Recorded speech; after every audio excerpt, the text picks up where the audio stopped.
Assalamualaikum warahmatullahi wabarakatuh. Perkenalkan, nama saya Hafiz Ali Fernando dari Prodi Akuntansi Reguler C dengan NPM 251104020075. Hari ini saya akan membahas mereview materi tentang bab syariah dan bab sumber hukum Islam. Dosen pengampunya yaitu Bapak Dr. Mokhris Sidiki MAG. Bab pertama yaitu syariah. Secara bahasa, syariah berarti jalan yang harus dilalui. Sedangkan secara istilah, syariah adalah aturan atau hukum dari Allah yang ditunjukkan kepada manusia yang berakal agar memperoleh kebahagiaan di dunia dan akhirat. Jadi, syariah bukan hanya mengatur ibadah, tetapi juga menjadi pedoman hidup manusia dalam hubungan dengan Allah dan sesama manusia. Syariah sangat penting karena manusia membutuhkan petunjuk hidup yang benar, berbeda dengan aturan manusia yang bisa dipengaruhi kepentingan tertentu. Syariah berasal dari Allah sehingga lebih sempurna. Syariah tidak hanya ada pada masa Nabi Muhammad SAW, tetapi sudah ada sejak Nabi Adam.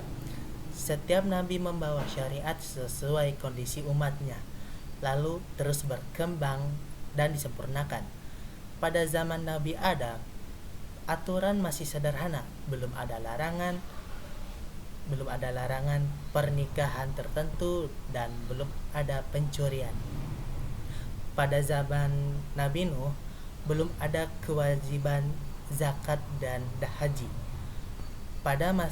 Pada zaman Nabi Musa, aturan lebih tegas, seperti pakaian najis harus dipotong atau dibuang, dan taubatnya berat.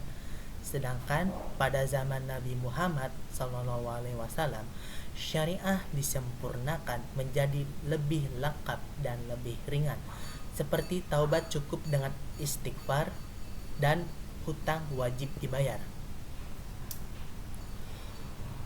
Walaupun berkembang, ada beberapa syariat yang tetap ada hingga sekarang, seperti puasa, haji, dan tauhid atau menyembah Allah yang satu.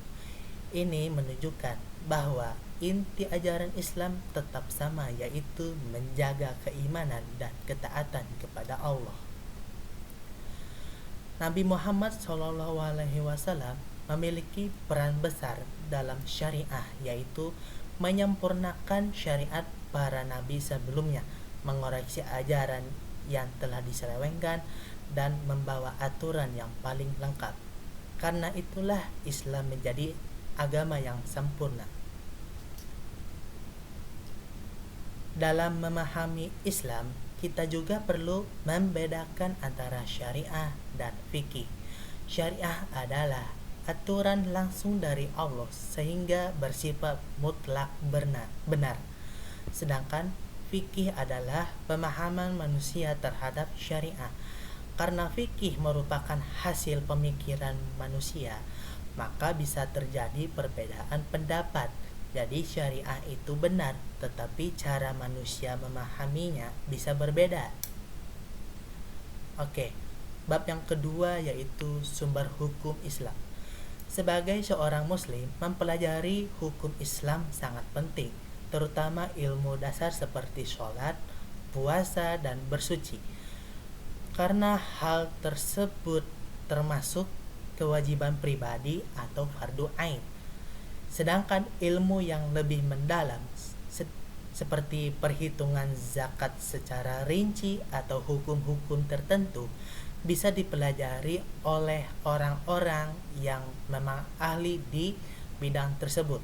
Jadi setiap orang wajib memahami dasar agamanya terlebih dahulu.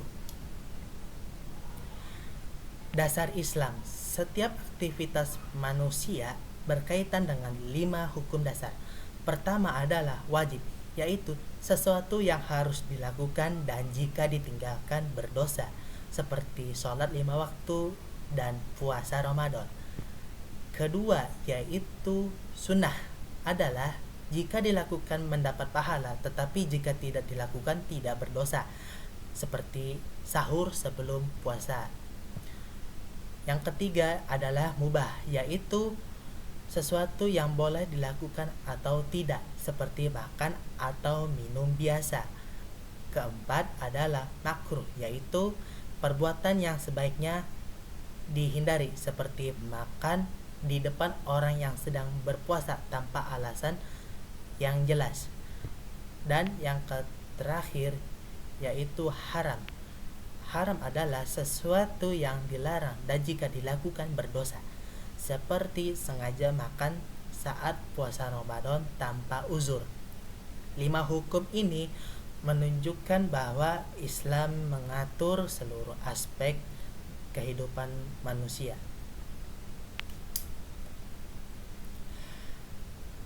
Agar hukum tidak dibuat berdasarkan pendapat pribadi, Islam memiliki sumber hukum yang jelas.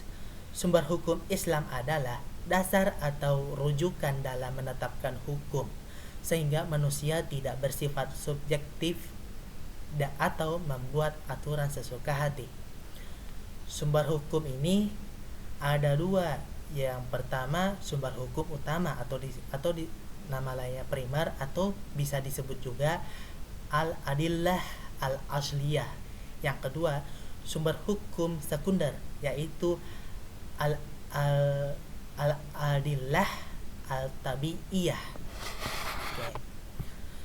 Yang pertama, sumber hukum Islam yang pertama dan utama adalah Al-Quran. Al-Quran merupakan firman Allah yang diturunkan kepada Nabi Muhammad SAW melalui malaikat Jibril. Al-Quran menjadi pedoman utama karena berisi dasar-dasar ajaran Islam, baik tentang akidah, ibadah, maupun kehidupan sosial. Sumber hukum yang kedua adalah sunnah atau hadis, yaitu segala perkataan, perbuatan, ketetapan, dan sifat Nabi Muhammad SAW yang berfungsi sebagai penjelas Al-Quran. Sifat Nabi meliputi sifat khalqiyah, yaitu fisik beliau, contohnya postur tubuh atau penampilan beliau. Dan yang kedua sifat khuluqiyah, yaitu akhlak beliau seperti jujur dan amanah. Sunnah juga terbagi menjadi 2, yaitu sunnah khusus yang berlaku hanya bagi Nabi, contohnya sholat tahajud yang wajib bagi Nabi Muhammad SAW, serta sunnah umum yang menjadi pedoman bagi seluruh umat Islam. Selain itu ada ijma, yaitu kesepakatan para ulama, dan qiyas, yaitu menetapkan hukum baru dengan membandingkan pada hukum yang sudah ada karena sebab yang sama. Keduanya penting untuk menjawab persoalan baru yang terus berkembang.